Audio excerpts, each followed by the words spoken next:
안녕하세요, 박정훈입니다. 자, 이번 시간에 우리가 조선에 들어가게 되는데요. 조선의 커다란 큰 그림, 정세부터 한번 살펴보겠습니다. 먼저 이제 고려 말부터 한번 살펴보겠습니다. 어떤 일이 있습니까? 원명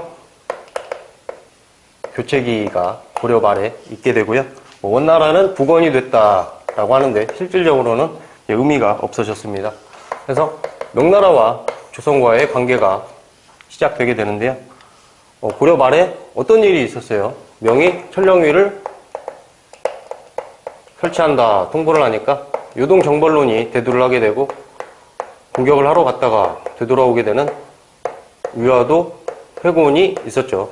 그리고 이 이후에는 공우창공할 때 우왕과 창왕이 신돈의 자식이다 라고 해가지고 가짜를 피하고 진짜를 세운다, 패가입진을 명분으로 공양왕을 옹립을 했다가 이후에 이제 이성계와 급진파 신진 사대부가 손을 잡고 조선을 건국하게 되죠. 1392년이 되겠습니다. 한양 천도는 이제 이 이후죠. 1394년에 한양으로 천도를 하게 됩니다. 근데 이제 태조 때, 태조 이성계 때 어떤 일이 있었는가 하게 되면 명과는 고려 말에는 천령위를 설치한다고 하니까 조선에서 요동 정보를 위해서 출동했다 돌아갔더라 라는 말을 듣고 어느 정도 관계가 유지되나 싶었습니다. 근데 태조 때가 되게 되면은 종계 변무 문제라든지, 종계 변무는 이제 태조를 이인임의 아들로 기록을 해가지고 고쳐달라 하니까 안 고쳐주는 거예요. 아니면 뭐 이제 고명이나 금인을 주지 않는다든지, 이거는 이제 왕으로 인정을 하게 되고 왕의 인장을 주는 건데, 이거를 주지 않았다는 거는 태조를 조선의 왕으로 인정을 안 한다는 거죠. 그리고 이제 결정적으로 표전문 사건이 있죠. 우리가 표전문 하게 되면은 황제에게 보내는 글을 표문이라고 해요. 그리고 전문은 황제가 아닌 황후나 황태자에게 보내는 글을 전문이라고 하는데, 조선에서 표전문을 명나라에 보내니까 표전문이 불손하다 해가지고 정도전을 압송을 요구합니다. 누가 표전문을 지었냐 해서. 그래서 정도전을 중심으로 요동정벌론이 생기게 되고, 정도전하고 이제 남은이라는 인물이 군사를 훈련하게 되고 이런 상태가 됩니다. 그래서 명과의 사이가 안 좋게 흘러갈 것 같았죠. 한편 이제 1차 왕자의 난이 일어나죠. 이방원에 의해서. 근데 이때 방석, 방번 그런 인물들만 제거된 게 아니라 정도전이나 남운이 제거가 되면서 요동정벌론도 힘을 잃게 됩니다. 그래서 이후에 태종 때 가게 되면 명과의 관계가 완전히 회복이 되게 되죠. 이때부터는 해서 명과 어떤 관계를 유지합니까? 명에 대한 사대관계를 유지하게 됩니다. 한편 이제 사대관계라고 하는데, 우리 시험에는 우리가 갖다 바치는 조공품보다 명에서 받아오는 회사품이 더 많았다.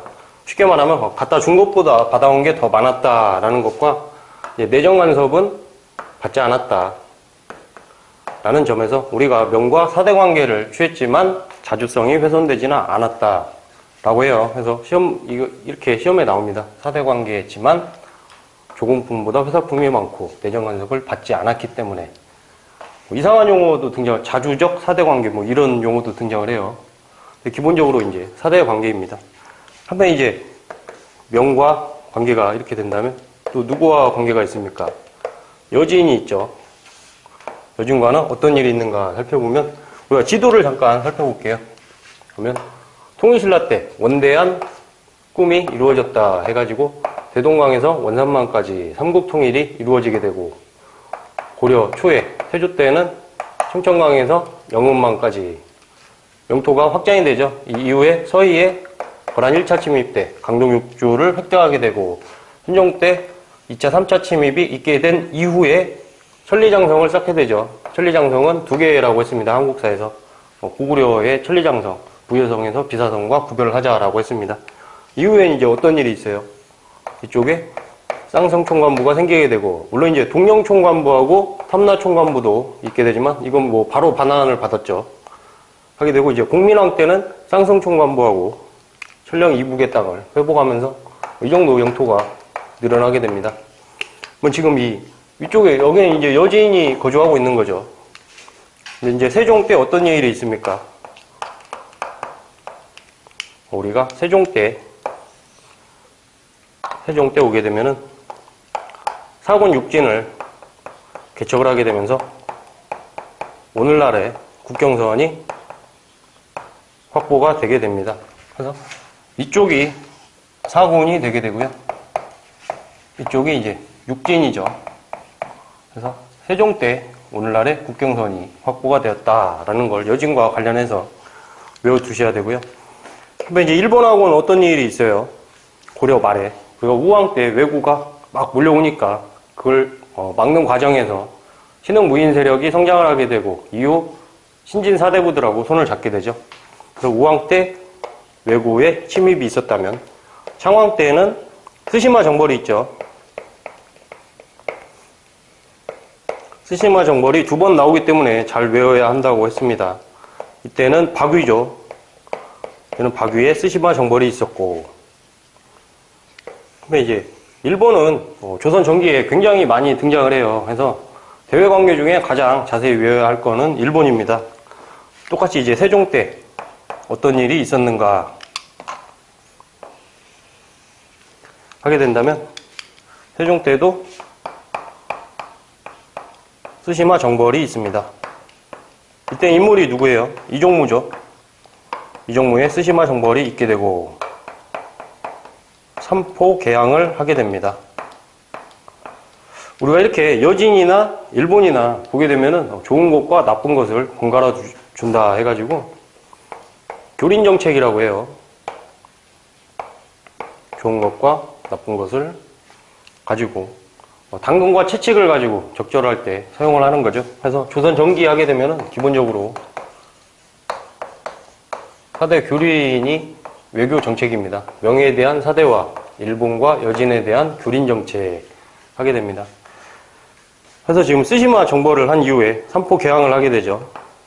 부산포, 연포, 제포를 개항하게 되고요. 이 이후에 이제 개해약조를 맺습니다. 여기서 이제 숫자를 외워주셔야 되는데요. 50,200을 외워주셔야 합니다. 이게 뭐냐면 교역을 하는데 이제 한 해의 무역량을 제한을 하는 거예요. 이건 이제 세견선의 숫자, 세견선 50척까지, 이건 세사미도의 한계입니다. 세사미도 200석까지 해가지고 이건 일종의 무역량을 제한을 하는 거예요. 이후에 이제 세종과 조선 전기에 중종 그리고 명종 시기에 일본과의 관계가 중요하게 다루어지게 됩니다. 중종 때는 어떤 일이 있었는가? 삼포 외란이 일어나요. 지금 삼포 개항을 했었잖아요. 여기서 삼포 외란이 일어나게 됩니다. 그리고 이 이후에 다시 임신약조가 맺어지게 되죠. 여기서 지금 50,200 그랬죠. 여기서는 반토막이 납니다. 25,100으로 25,100 세견선 25척과 세사미도 100척까지 해서 개해약조에 비해서 반토막이 났다. 그리고 또 외란이 일어나죠. 사량진 외변이라고 부릅니다. 이걸로 이제 교역이 중단이 돼요. 이 이후에 이제 명종 때는 어떤 일이 있는가? 정미약조가 다시 맺어지게 되고요. 이때 이제 벌칙을 강화를 하게 되고 다시 교역이 이루어집니다. 근데 외변이 또 일어나게 되죠. 울며 외변이 또 일어나게 됩니다. 뭐 엄청나게 귀찮게 하고 있죠. 그리고 이제 가장 큰 게 일어나는 거죠. 뭐가 일어납니까? 임진왜란이 일어납니다. 1592년. 그래서 임진왜란 시점을 기준으로 이 전을 조선 전기로 우리가 분류를 하고요. 이 이후를 조선 후기로 분류를 합니다. 한편 이제 임진왜란 하게 되는데, 임진왜란으로 우리가 공부하면서 묶는 범위에는 임진왜란 그리고 중간에 휴전이 잠깐 있다가 정유재란까지를 이야기하게 됩니다. 어떻게 일어난 거예요? 우리 도요토미 히데요시가 통일을 하고, 이제 명분은 정명가도 해가지고 명나라를 쳐야 되니까 길을 내달라 해서 육지 길을 내달라. 그 육지가 조선이라는 거죠. 그래서 정명가도를 명분으로 이제 임진왜란이 일어나게 되는데요. 근데 조선의 왕은 누굽니까? 선조죠, 선조. 선조가 있게 되고, 선조하고 누가 같이 있어요? 광해군이 있죠. 그래서 우리가 뭐 영화에서 보면 임진왜란이 일어나니까 선조가 광해군에게 이제 네가 왕이다 해가지고 분조라고 하죠. 조정을 둘로 나눈다 해서 선조는 도망가기 바쁘고 광해군이 이제 조선에서 내륙을 돌면서 이제 병사도 모으고 그런 이야기가 전개가 됩니다. 그래서 이때 조선에서 뭘 해요? 명나라에게 도와주세요 형님 그러죠. 그래서 조명연합군이 들어오게 되는데요. 기록을 보면 이때 명나라 군인들은 임진왜란 때 들어온 뭐 왜구보다 더 못된 짓도 많이 하고 그래요. 그래서 명나라 군인들이 와서 임진왜란 때 도와주게 됩니다. 한편 이제 도요토미 히데요시가 이후에 이제 휴전을 하게 되고 이후에 이제 죽죠. 죽고 도쿠가와 이에야스가 등장을 하게 되고요. 이 이후에 광해군 때는 지금 여진이 이렇게 쭉 전개가 되잖아요. 뭐가 세워져요? 금나라가 또 세워지죠. 우리가 금하게 되면은 고려의 11세기 우리가 문벌귀족의 보수성이 극에 달한 때 인종 때 이자겸의 난이 일어나게 되고 이자겸이 인종을 가둔 상태에서 금의 군신 요구를 받아들이게 되죠. 그래서 문벌귀족의 모순을 보수성을 보여줄 수 있는 그런 사례다라고 할 수 있는데 여기서 금이 나오고 여기서 금이 또 나오니까 뭐라고 부릅니까? 우리가 후금이라고 부르죠. 후금이 세워지니까 지금 명나라가 우리를 이렇게 도와줬었는데 후금이 이제 명을 공격을 하는 거예요. 그러니까 명나라에서 어떻게 해요? 야, 임진왜란 때 우리가 너네를 도와줬으니까 이번엔 너네 조선에서 우리를 도와줘야 한다 해서 파병을 요청을 합니다. 광해군이 어떻게 대응을 합니까? 우리가 잘 아는 중립 외교죠. 그래서 파병을 하기는 하는데 파병을 하면서 후금에게 우리가 파병 요청에 어쩔 수 없이 응해야만 해서 파병을 하는 거지 후금하고 싸울 생각이 없다라는 점을 메시지를 보내죠. 그래서 당시 기록을 보면 활을 쐈는데 끝에 화살촉을 일부러 다 떼고 이렇게 쐈더니 후금에서 이제 그 의도를 알아차렸다더라. 이런 기록들도 나오고 합니다. 그러니까 실질적으로 친금이죠. 광해군은 그 명에 대해서 좀 의리를 저버린 거죠. 조정에서 이제 난리가 나죠. 대명의리론 해가지고 명나라가 우리를 도와줬는데 광해가 어떻게 그럴 수가 있는가 이런 주장이 막 일어납니다. 그래서 결국에 어떤 일이 일어납니까? 폐모살제 해가지고 어머니를 패하고 형제를 죽였다라는 명분을 붙여서 인조 반정이 일어나게 됩니다. 그래서 인조의 집권 시기의 성격은 당연히 어떻겠어요? 신명배금이죠. 이쪽이 정통이고 이쪽은 오랑캐다라는 흐름을 보여주게 되는데 그렇게 해서 이제 명은 망하게 돼요. 근데 친명배금 정책에 대해서 후금의 입장은 어떻겠어요? 안 좋죠, 당연히. 그래서 뭐가 일어납니까? 정묘호란이 일어나게 되죠. 정묘호란이 있게 되고 형제관계를 요구를 합니다. 이후에 그거를 청으로 바꾸게 되고 병자호란이 일어나게 돼서 군신관계를 요구를 하죠. 그러니까 인조가 강화도로 도망을 가려다가 못 가죠. 못 가고 어쩔 수 없이 남한산성에 들어가서 버티다가 어떤 일이 일어납니까? 삼전도 굴욕이 일어납니다. 바닥에 머리를 위에 그 청나라 황제가 들릴 정도로 쿵쿵쿵 3번 찍게 되죠.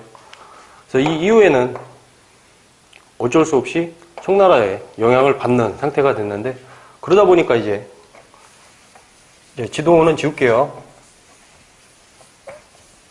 그러다 보니까 이제 어떤 흐름이 나타나요? 북벌론이 등장을 하게 되죠.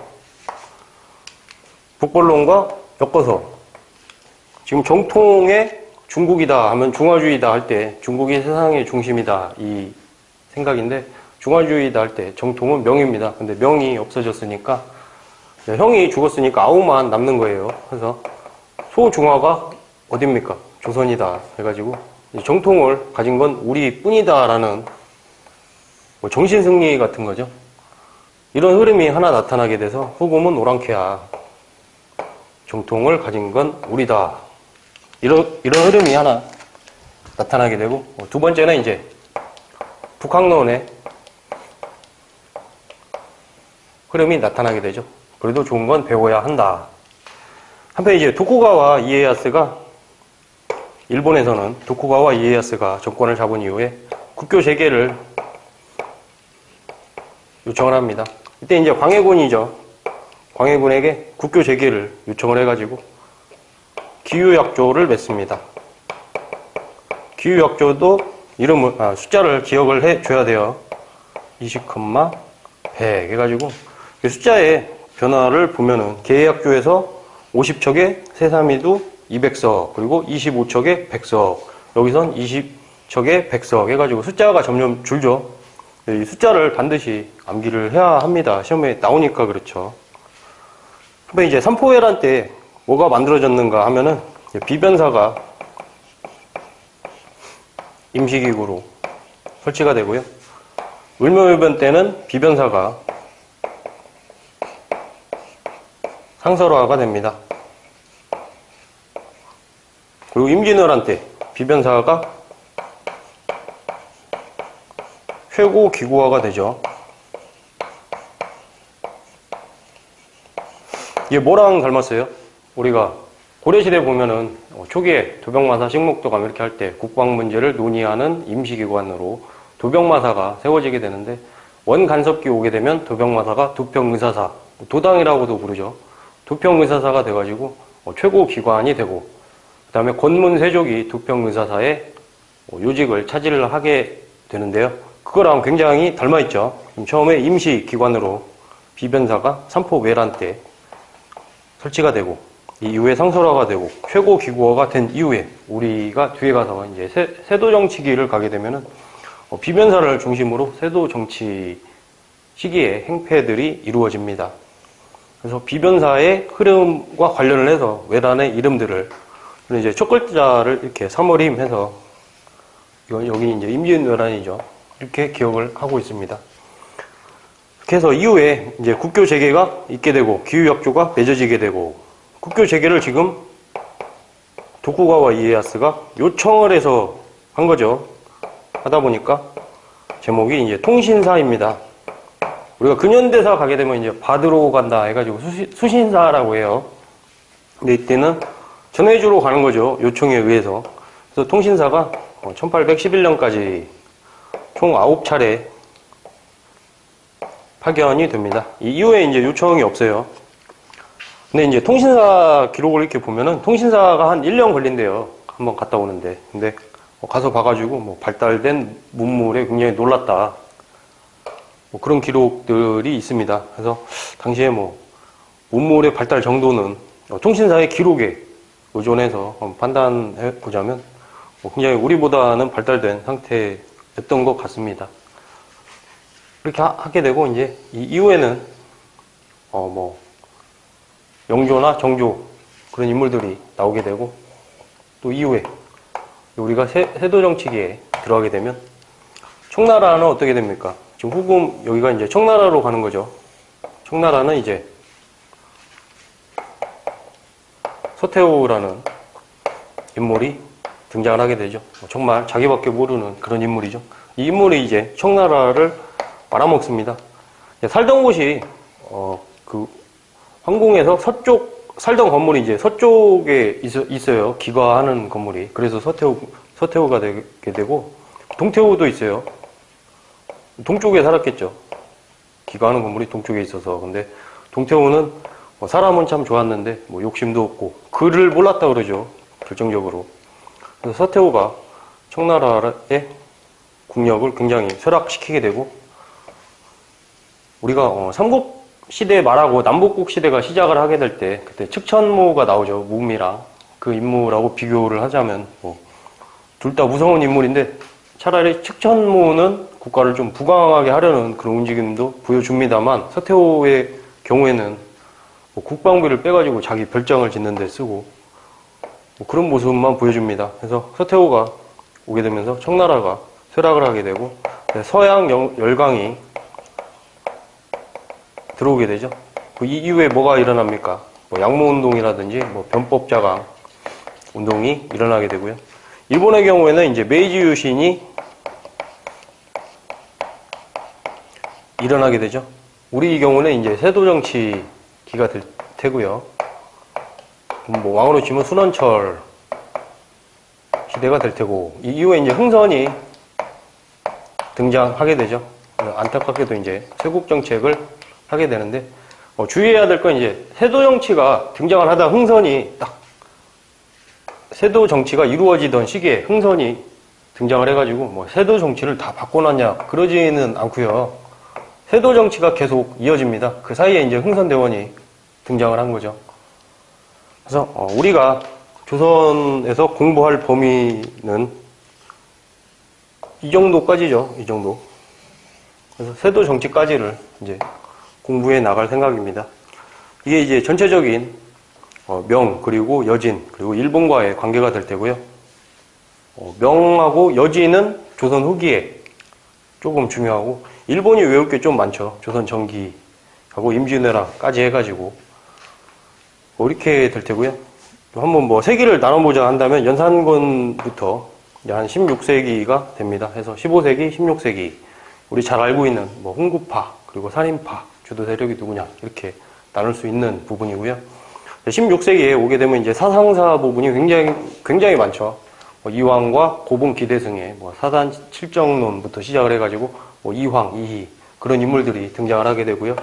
선조 때 가게 되면 이제 붕당 정치가 시작이 됩니다. 그래서 붕당 정치와 이 사상사가 연결이 돼서 진행이 되게 되고요. 조선 후기로 가게 되면 이제 실학이 등장하죠. 또 붕당은 이때부터 이제 계속 이어져가지고 영정조 앞에, 우리가 영정조 앞에 좀 변덕이 심하다 했던 왕이 누구예요? 숙종이 있죠. 숙종. 적기가 좀 그러는데,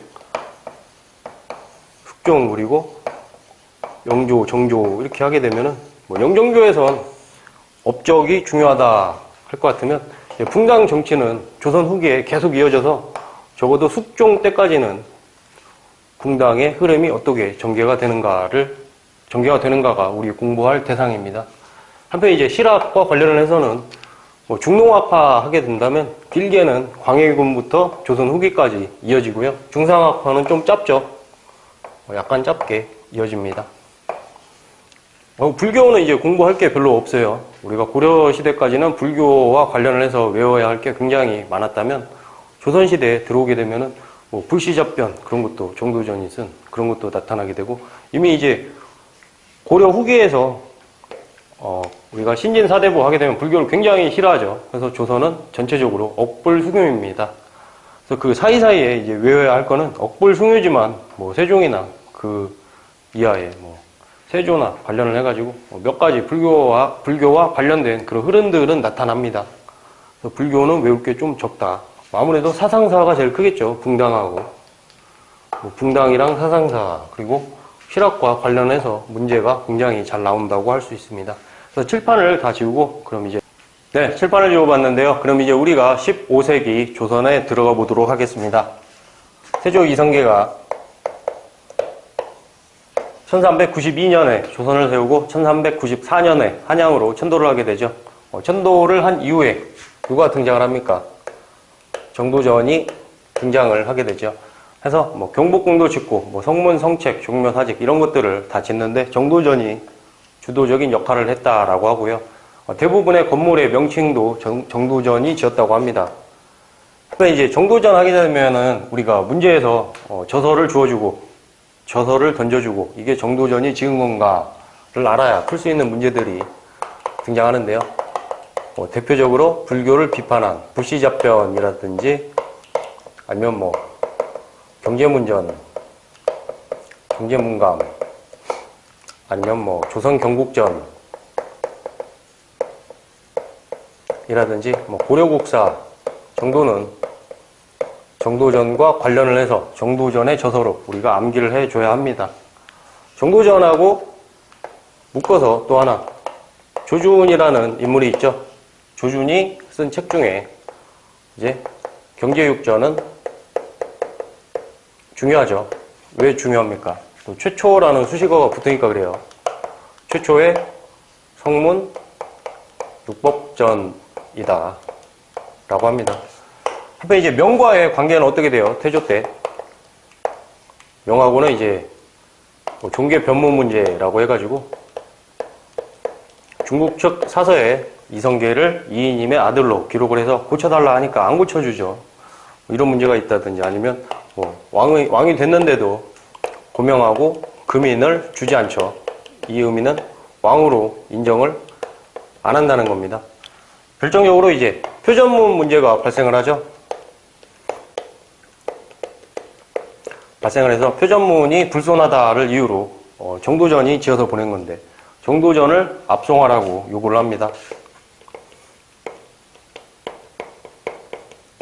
그러니까 이제 어떤 일이 전개가 돼요.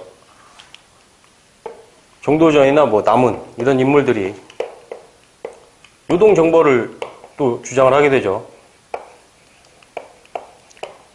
그래서 우리가 고려 말에 보면은 이제 그 삼군도 총재부가 세워져 가지고 이성계가 삼군부 통제사에 취임을 하게 되는데 이때 가게 되면은 요동정벌을 목표로 해가지고 의흥 삼군부가 생깁니다. 그럼 뭐 정도전의 활약이 너무 많죠. 요동을 정벌한다 해가지고 이제 군사까지 모아가지고 막 훈련을 하고 있는 거예요. 그래가지고 조선 초에는 민간에서는 이게 이씨의 나라냐 정씨의 나라냐 이런 말들이 떠돌았다고 합니다.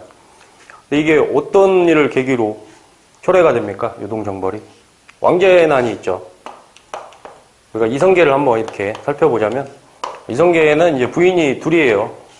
한씨가 있고 그다음에 강씨가 있죠. 그래서 한씨 소생이 이제 뭐 방가이나 뭐 방과 뭐 이방원 이런 인물들이 있게 되고요. 강씨 소생으로는 방보이나 뭐 방석 이런 인물들이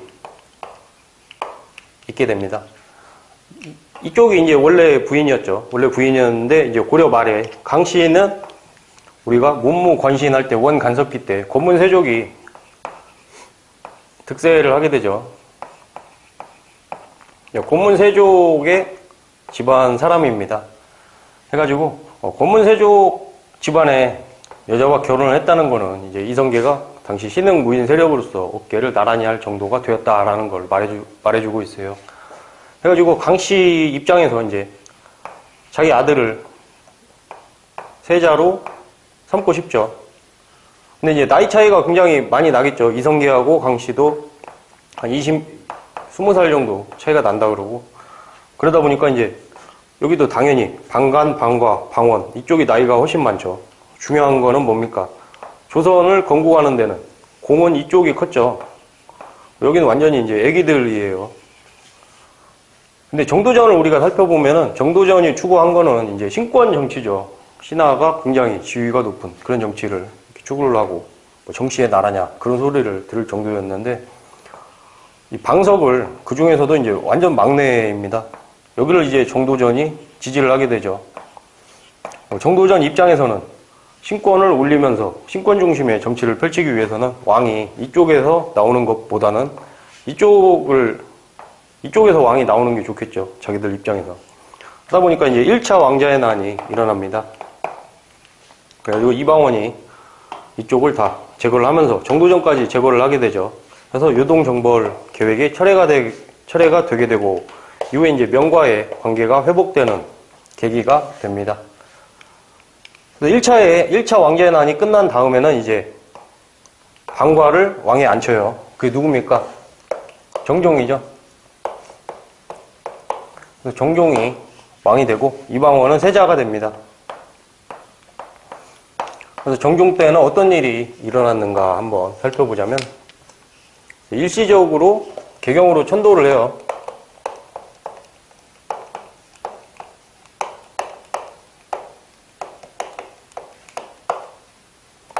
일시적으로 개경으로 천도를 하게 되고 이제 이방원도 세자로서 여기 잠깐 있게 되죠. 그래서 우리가 사료에서 보면은 얘가 뭐 송도에 있을 때라는 표현이 나옵니다. 해서 그 사료는 우리 교재 오른쪽에 있기 때문에 이게 이방원을 말하는구나.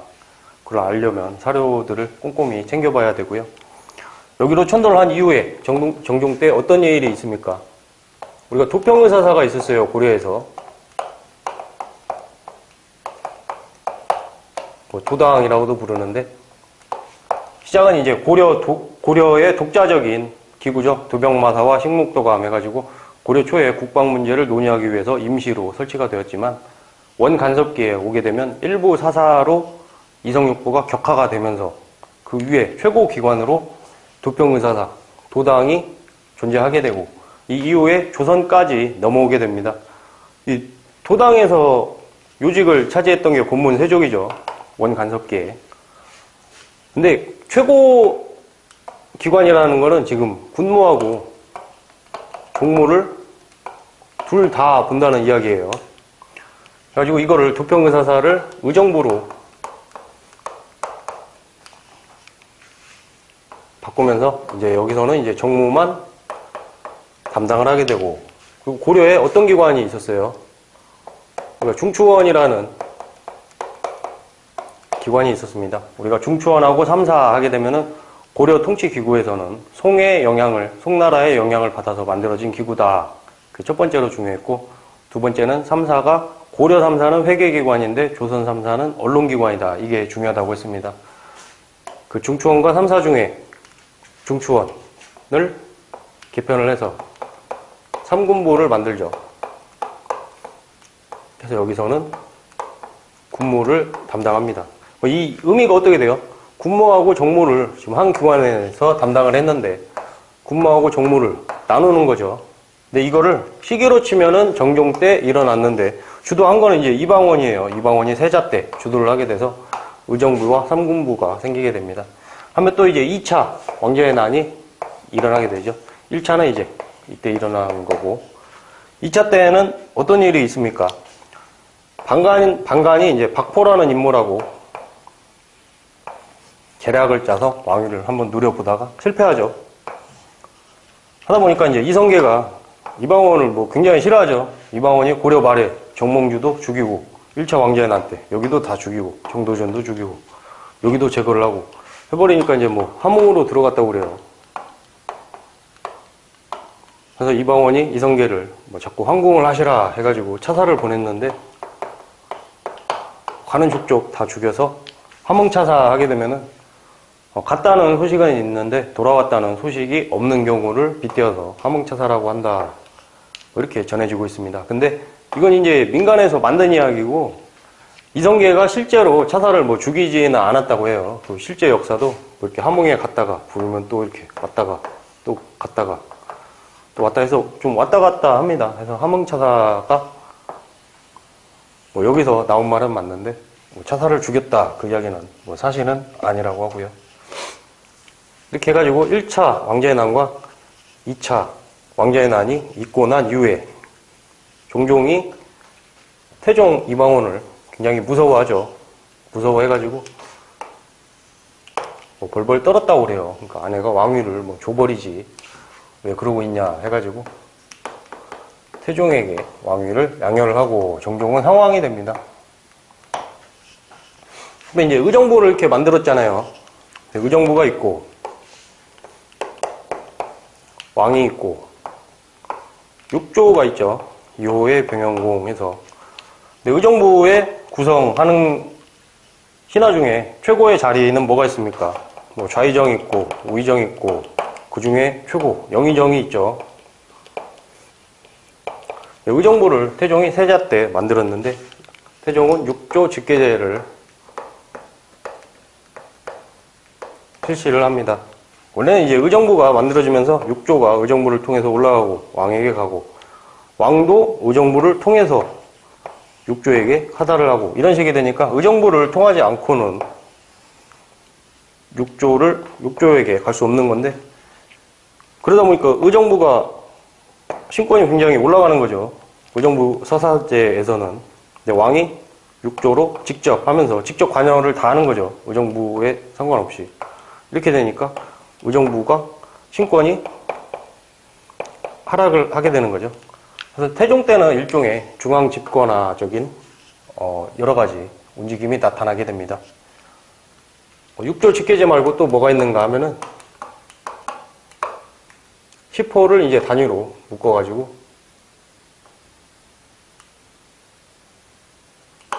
인보법을 만들어요. 뭐 이런 게 있고 아니면 이제 호패법을 실시를 해서 16세 이상의 남자를 기준으로 노비까지 포함을 합니다.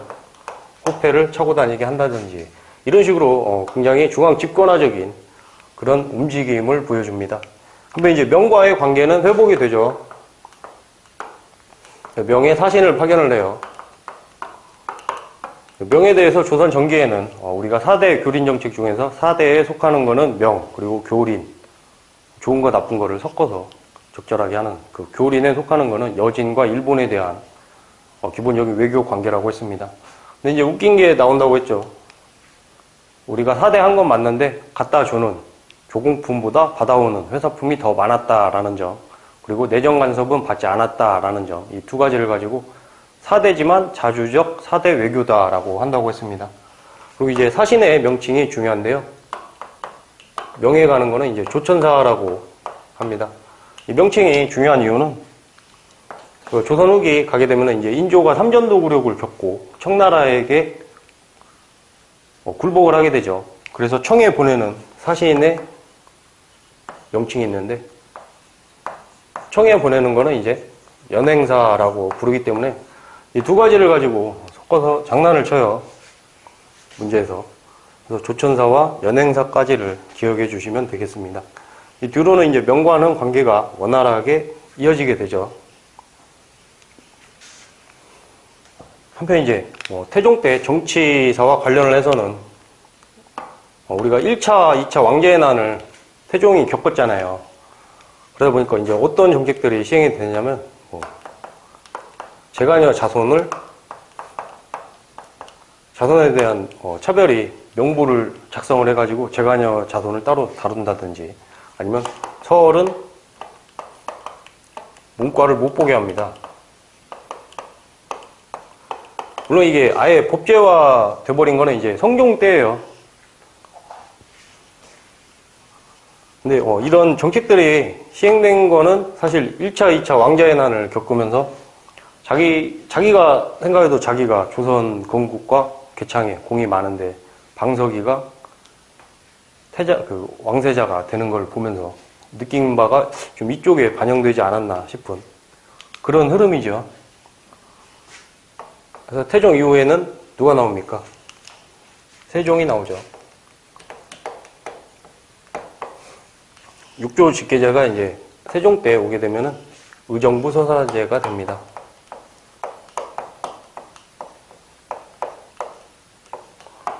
그래서 우리 표현을 문장 그대로 말하자면 세종 때는 왕권과 신권이 조화를 이루었다라고 하는데 이제 실제 역사가 그렇게 될 수 있는 이유가 태종이 승하를 하고 세종이 왕이 됐는가 하면은 그게 아니고 태종이 한 18년, 19년 그 정도 왕을 하다가 이제 물려주고 상왕이 되었또 상황이 돼가지고 태종에서 하나 빼먹은 게 있는데 중앙 집권화 하면서 이제 사병을 혁파를 하죠. 모두 공병화. 사병 혁파 정도까지는 외워주셔야 합니다. 세종에게 왕위를 물려주고 상황이 돼가지고 쉽게 말하면 군사력을 다 주고 세종 초반에 딱 버티고 있는 거죠. 그러다 보니까 신하 입장에서 세종 때 일어난 일들을 살펴보면은 뭐 중앙집권적인 그런 흐름들이 나타나는데 세종 때는 의정부 서사제를 통해서 신권을 좀 올려주고자 하는데 거기에 따르는 게 낫겠죠. 세종이 뒤에 칼을 쥐고 딱 버티고 있으니까. 그래서 초반에 이렇게 해서 왕위가 세종으로 넘어가게 됩니다. 그래서 우리가 세종 하게 되면은 뭐 업적이 엄청나게 많은데 하나하나 좀 적어볼까요? 먼저 이제 사군 육진을 개척을 하게 되죠. 사군은 누굽니까? 추윤덕이고 육진은 김종서죠. 그래서 우리가 지도에서 이렇게 보면은 사군이 이쪽이죠. 순서대로 우리가 사군 육진 이렇게 외우지 뭐 육진 사군 이러지는 않잖아요. 그래서 사군 있고 두만강 유역이 육진입니다. 그래서 지도가 뭐 법원직이나 기상직, 국가직은 아예 안 나오는 건 아니지만 잘 안 나오죠, 지도는. 그래서 지도에서 위치도 확인을 해 주시고요. 사군 육진을 개척을 해서 오늘날에 국경선이 만들어지고요. 중요한 건 이제 일본과의 관계도 중요합니다. 우리가 교린 정책 해가지고 좋은 것과 나쁜 거를 적절히 쓴다라고 했는데 쓰시마 정벌이 있죠.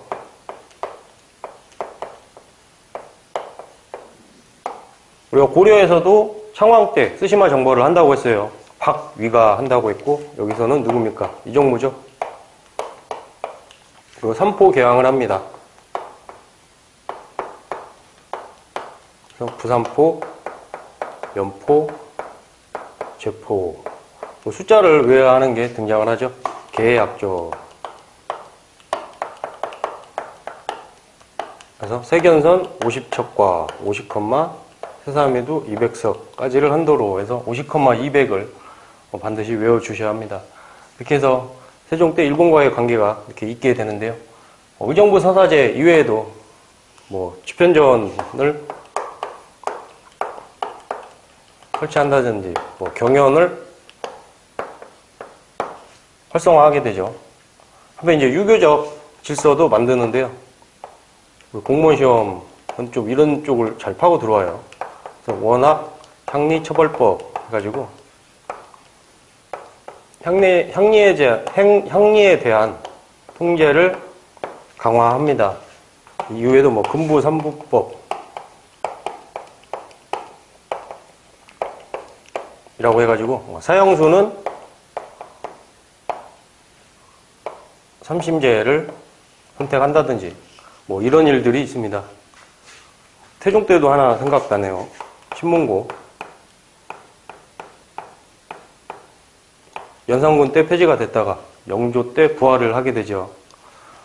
그래서 이런 통제적인 내용들이 세종 때도 있고 또 뭐 노비에게 출산휴가를 주었다.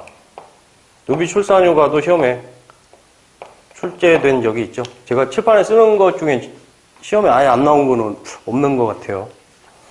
근데 이제 노비 출산휴가는 또 뭐 해석하기 나름이더라고요. 우리는 뭐 저도 그랬고 지금까지는 좀 이게 배려의 측면이 아닌가 싶었는데 뭐 노비를 늘리기 위해서 그랬다. 그런 해석도 있고 한데 우리 시험에서 그 정도까지 나오지는 않기 때문에 노비에게 출산휴가를 줬다. 언젠가 뭐 세종 때다 정도까지를 기억하면 좋겠습니다. 그래서 세종은 이제 정치 외에도 뭐 경제, 사회, 문화에서 뭐 엄청나게 나오죠. 뭐 공법 해가지고 전분 6등법, 연분 9등법 그런 것도 나오고 뭐 서적도 굉장히 많죠. 뭐 칠정산이라고 해서 뭐 역법, 우리 기준의 역법을 만들었다든지 아니면 뭐 농사직설이나 아니면 뭐 향약 집성방이나 뭐 향약 채취 원령, 뭐 삼강 행실도 그런 것들이 제가 지금 정치 부분인데 지금 교재에 좀 써놨잖아요. 그게 왜 그랬냐면은 왜 이렇게 공부를 할 때 정치, 경제, 사회, 문화 이렇게 해가지고 시대 순으로 이렇게 공부를 하게 되면은 우리 시험은 우리가 지금 공부를 종 위주로 한다 할 것 같으면은 이렇게 좀 횡으로 이렇게 잘 나옵니다. 해가지고 뭐 사회사에서 여기에 해당하는 게 정치사에서는 어디에 해당하는가, 뭐 경제사에선 여기에 해당하는 게 정치사에선 어디에 해당하는가 이렇게 연결되는 문제가 많기 때문에 적은 게 이유의 첫 번째고요.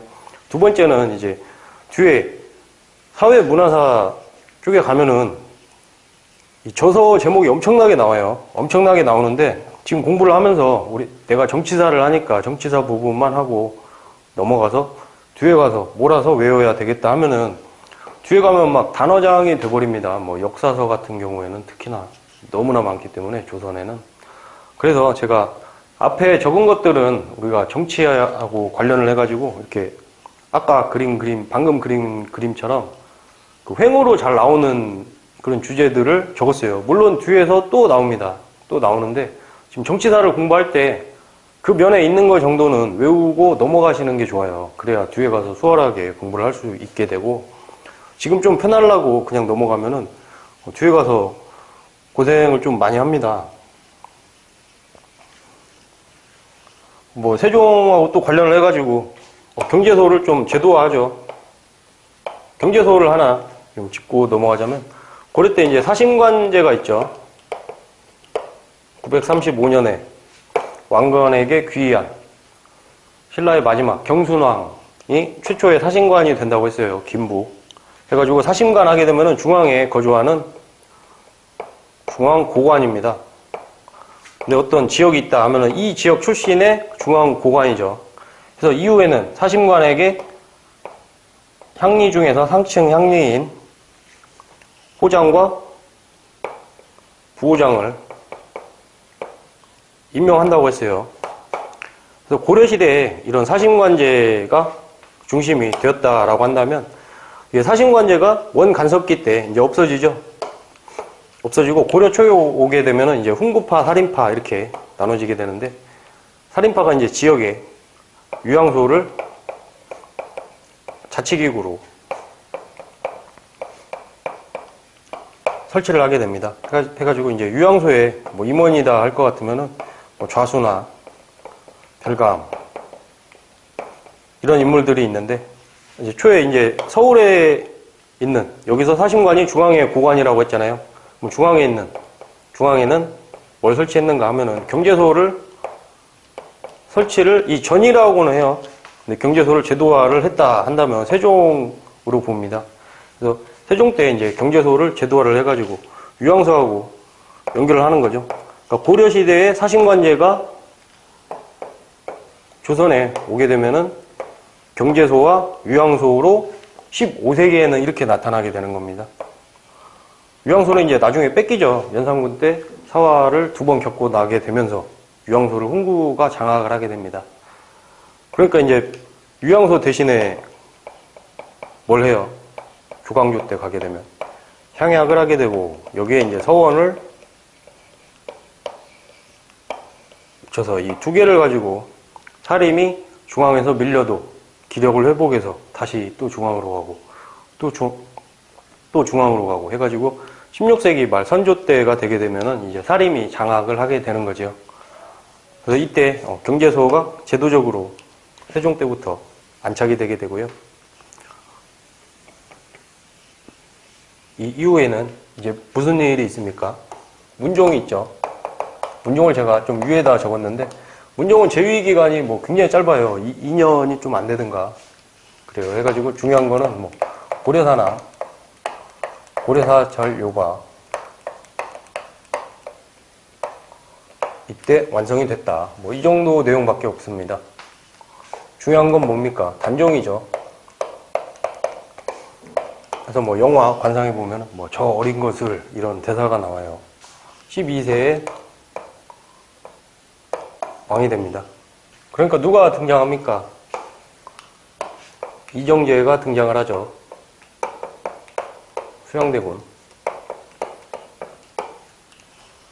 그래서 뭐가 일어납니까? 수양대군 하게 되면 우리가 뭐 영화에서도 볼 수 있듯이 뭐 건남도 있고 뭐 한 명이 해서 영화에서 이렇게 뭐 목이 기울어진 사람이다. 뭐 그런 수양대군의 계유정난을 주도한 세력들이 나타나게 되죠. 그래서 계유정난이 일어나게 돼서 왕위 찬탈이 발생하게 됩니다. 이것과 관련을 해서 이징옥이라는 인물의 이름을 기억해 주셔야 합니다. 이징옥의 난이 일어나게 되죠. 세조의 계유정난에 반발을 하게 돼서 수양대군의 계유정난에 반발을 하게 돼서 수양대군의 군대와 맞섰다라고 하고요. 금이 아니죠, 이때. 여진에게 도움을 요청했다라고도 전해지고 있습니다. 그래서 이징옥의 난 하게 되면은 계유정난하고 좀 묶어서 기억을 해 주시고요. 이징옥의 난과 이제 단종 복위 운동이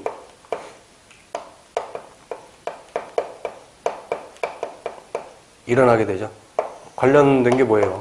뭐 사육신도 있고 생육신도 있고 그러죠. 사육신 중에 뭐 성산문, 이계, 뭐 하위지 뭐 다 있는데 뭐 박팽년도 있죠.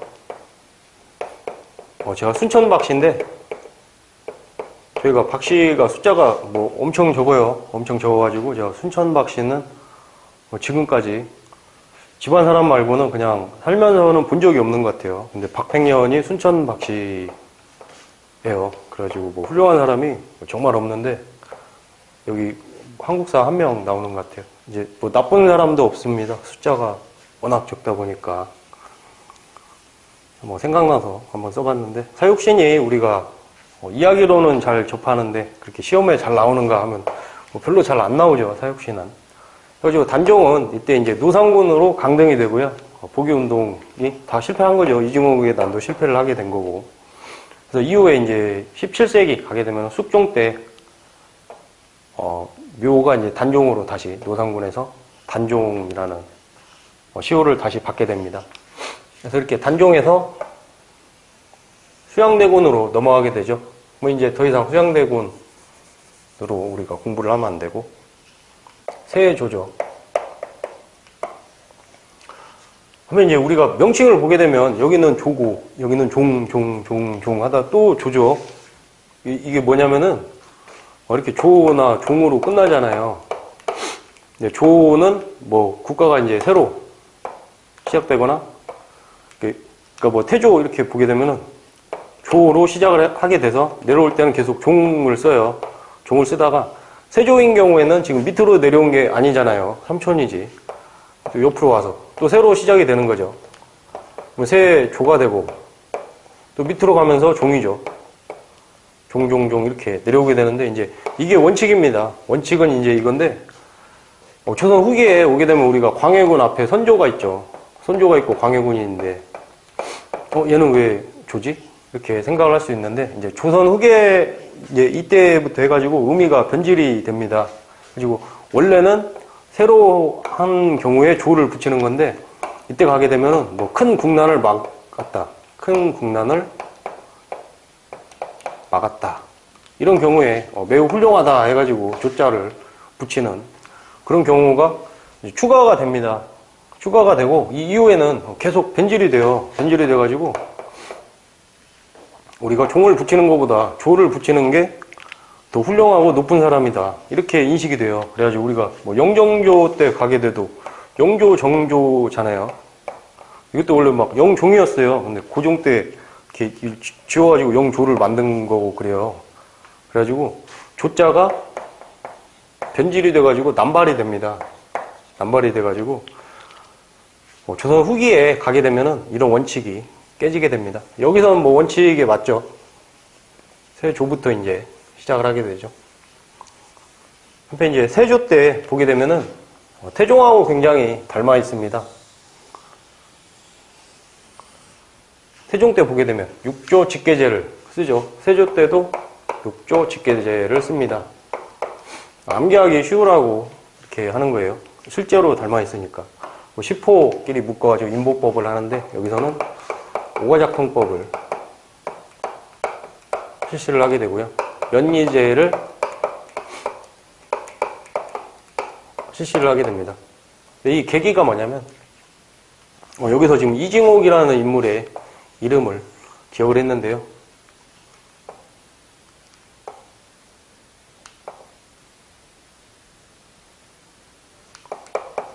여기서는 이시해라는 인물을 기억해야 합니다. 이시해 은안 하게 돼가지고 지금 뭐 세조가 중앙집권화를 계속 하고 있잖아요. 태종같이 군사도 이제 진관체제를 운영을 하게 되고 보법으로 편성을 하게 됩니다. 그래서 이렇게 보면은 태종하고 굉장히 닮아 있어요. 중앙 집권화를 하게 되면서 지방에 대한 통제를 강화하면서 이런 움직임이 나타나니까 이시해의 난이 일어난 거예요. 그리고 이시해의 난을 계기로 이제 유양소가 폐지가 됩니다.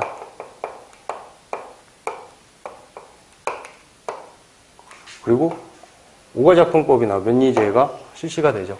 그래서 우리가 세조를 공부를 할 때는 세종하고 매우 닮은 게 많다 하고 이렇게 공부를 해주시면 좋고요. 육조 직계제가 실시가 됐다는 거는 또 신권이 내려갔다는 거죠.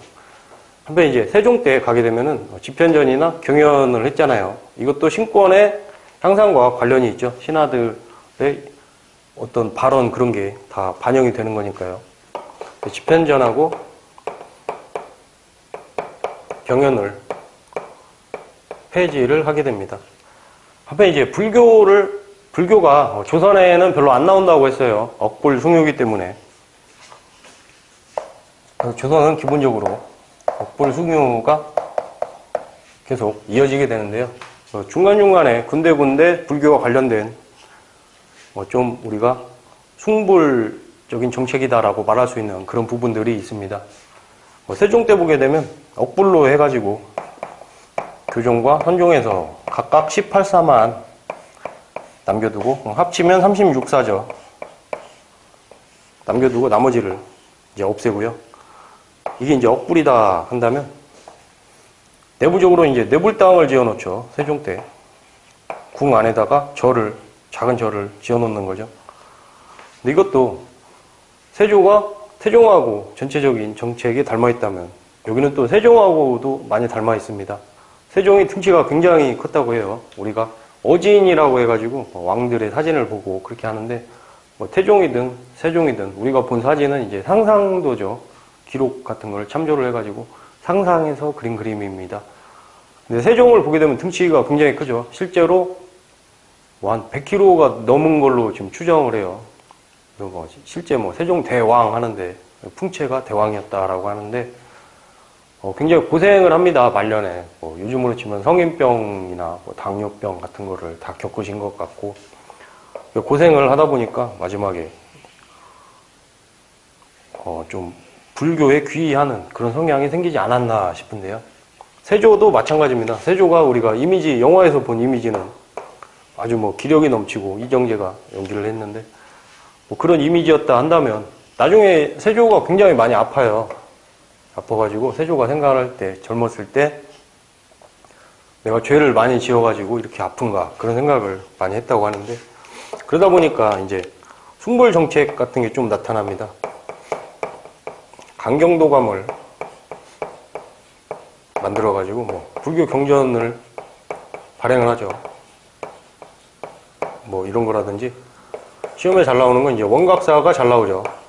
원각사를 세조 때 세워가지고 원각사에 뭐가 있어요? 원각사지 10층 석탑이 있죠. 우리 지금 종로구 탑골공원에 있죠. 이게 뭐를 본딴 겁니까? 고려시대. 고려원에 영향을 받은 경천사지 10층 석탑하고 거의 똑같이 생겼죠. 특징이 화강암으로 탑을 만드는 게 보통인데 이거는 대리석으로 만들었다 그래요. 대리석이면 비가 오면 이제 피해가 많죠. 뭐 탑골공원도 가면 이렇게 유리로 다 감싸놨어요, 겉에를. 그래서 이렇게 세조때 그리고 세종때 불교에 대해서 뭐 이런 정책들이 나타난다 하면 이쪽은 좀 세종하고 닮았고 이쪽은 태종하고 닮았죠. 이 이후에는 이제 어떤 일이 일어납니까? 세조 다음에 태정태세 문단세 예종이죠. 예종은 수험에서 중요도가 없습니다. 그래서 건너뛰고요. 성종이 등장을 하게 되죠. 우리가 훈구파, 살인파를 한번 살펴볼 필요가 있는데요. 일단 성종은 이제 13세에 등장을 해요. 왕이 돼요. 하다 보니까 이제 정의왕후가 수렴청정을 하게 되죠. 하게 되면서 훈구가 득세를 하게 되는데요. 우리가 훈구파하고 살인파를 한번 간단하게 비교를 해보자면 우리가 뭐 중고등학교 때 배우기로는 저는 고등학교 때에는 한국사를 굉장히 싫어했는데 정말 못했던 것 같아요. 고등학교 때 저는 수학 같은 거를 잘했는데 훈구파를 보통 뭐 15세기, 16세기 이렇게 또 고등학교 때 뭐 이렇게 했던 것도 같고 아닌 것도 같고 이렇게 했던 것도 같고 근데 뭐 이렇게 보통 이렇게 예전에 이렇게 나눴던 것 같아요. 기억에 어렴풋이 이건 이제 좀 뭐 중학생 때나 좀 맞는 그런 거고 이게 뭐 틀렸다고 할 수는 없어요. 근데 실제는 이제 훈구가 처음에 집권을 해서 거의 계속 이어져 갑니다. 사림은 15세기 지금 말이잖아요. 성종 때. 성종 때 등장을 했다가 꼬꾸라졌다가 등장을 또 했다가 꼬꾸라졌다가 그래서 직접적으로 주도를 하게 된 거는 16세기 거의 말에 가가지고 선조 때 가서야 이때부터 이제 주도권을 다 장악을 한 거예요. 그럼 이 사이에는 훈구와 사림의 싸움이 있겠죠. 근데 그 훈구가 좀 우세한 경우가 그래도 많습니다. 근데 이걸 가지고 이제 크게 뭉뚱그려서 이렇게 나눠보자 한다면 15세기는 훈구, 16세기는 사림 이렇게 뭐 공부를 하는데 우리 이제 공무원 시험을 봐야 되니까 자세히 들어가야죠. 사림은 15세기 말 성종 때 처음으로 등장을 하게 돼서 여러 번 이렇게 겪는 게 뭐예요? 사화죠. 4번의 사화, 우리가 무갑기을, 연연중명 이렇게 외우고 있는데 이 사화를 겪으면서 마지막에 향약과 서원을 바탕으로 계속 중앙으로 진출하게 돼서 16세기 후반에 가서야 이제 주도권을 장악을 하게 되고 이후에는 이제 계속 사림이 나가게 됩니다. 여기 이제 없어지죠. 그러니까 이렇게 외우는 거는 약간 무리가 있죠. 꼭 틀렸다고 할 수는 없는데 그래서 옛날에 이렇게 머릿속에 있다면 좀 자세히 들어가야 합니다. 그래서 13세에 왕이 돼가지고 수렴청정 과정에서는 훈구가 등장을 했지만 친정을 하게 되죠. 이후에 이때 이제 영남사림이 대거 등장을 하게 됩니다. 그래서 계보 중에서 우리가 김종직은 기억을 해야 돼요. 거의 이제 사림의 계보다 하게 되면 김종직부터 시작을 하게 되죠. 그래서 훈구파와 살인파의 특징을 뭐 조금 더 한번 적어보자 한다면 이거는 이제 급진 계열이죠. 신진사대부에서 고려 말에 급진파 계열이고 이거는 이제 옹건파 계열이죠. 옹건파가 누가 있습니까? 이방원이 제거한 정몽주 같은 그런 인물들이죠. 그래가지고 여기 이제 중앙에 있고 부국강병을 중요시합니다. 여기 이제 지방에 있죠. 그 왕도 정치를 중요시하고 뭐 서적으로 치면은 여기는 주례를 중요시하고 여기는 주자가례나 뭐 소학을 중요시합니다.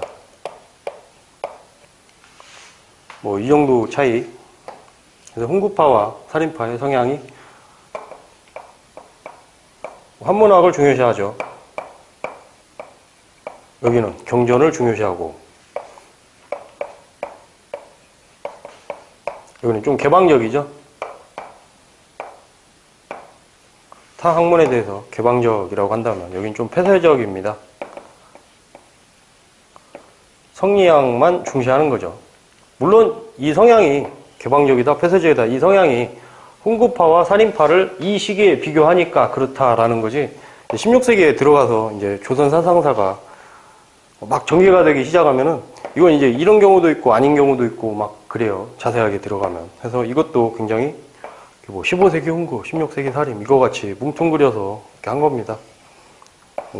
조선 사상사가 저는 뭐 좋아해요. 있다 보니까 재미있는 것 같은데 제가 사상사 할 때 저랑 같이 하시면 그렇게 절대 어렵지 않을 거라고 확신합니다.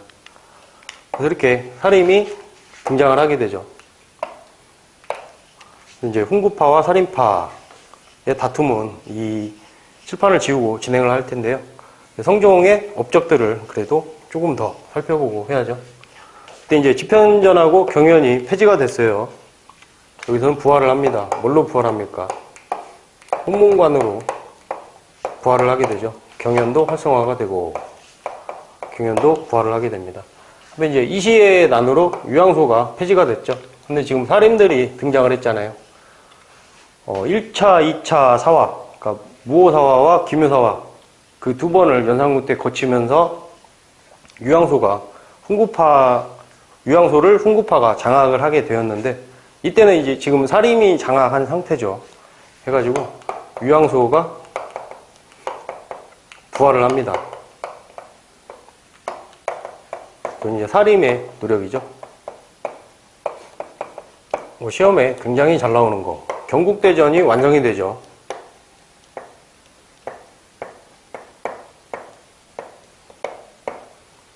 경국대전이 시작된 건 어디예요?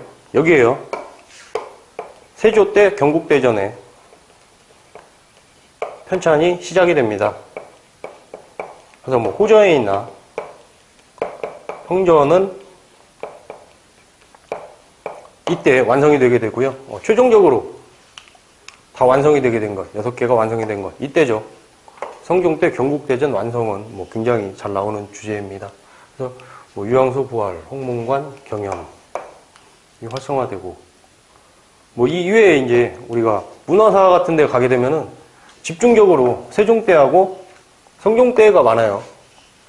뭐 국조례이라든지, 뭐 동문선이나,